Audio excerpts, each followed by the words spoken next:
একবারের কথা, এক শান্ত গ্রামের পাশ দিয়ে বয়ে যাওয়া ছোট্ট নদীর ধারে এক মা হাঁস তার ৫টি ছানাকে নিয়ে বাস করত। প্রতিদিন সকালে সে তার ছানাদের নিয়ে নদীতে সাঁতার কাটাতে যেত, আবার বিকেলে ফিরত নিজের বাসায়। নদীর পেছনে জঙ্গলে বাস করত এক চতুর ও লোভী শিয়াল। প্রতিদিন সে হাঁস পরিবারকে দেখে লোভে চোখ বড় করত। তার মন ভরত না কেবল দেখে, সে চাইত একদিন সুযোগ বুঝে মা হাঁস বা তার ছানাদের একটিকে ধরে খাবে।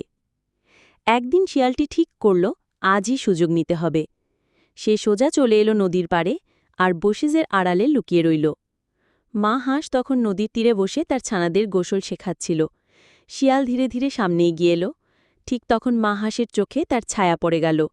মা হাঁস সঙ্গে সঙ্গে বুঝে গেল বিপদ আসছে।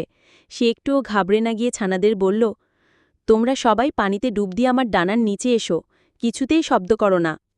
ছানারা সঙ্গে সঙ্গে কথা মেনে নেয়।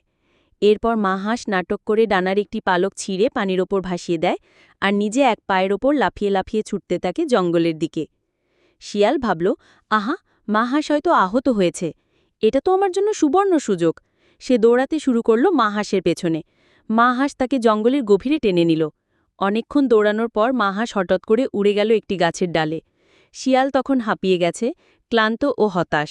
তখন মা হাঁস হেসে বলল, লোভে পড়লে যেমন হয়, আমার ছানারা নিরাপদ আর তুমি শুধু দৌড়েই শেষ। শিয়াল লজ্জায় লেজ গুটিয়ে পালিয়ে গেল জঙ্গলের ভেতরে। মা হাঁস তখন ফিরে এলো নদীর ধারে। তার ছানারা তখনও শান্তভাবে তার ডানার নিচে লুকিয়েছিল। মা হাঁস বলল, বুদ্ধি আর ধৈর্য দিয়ে যে কোনো বিপদ জয় করা যায়।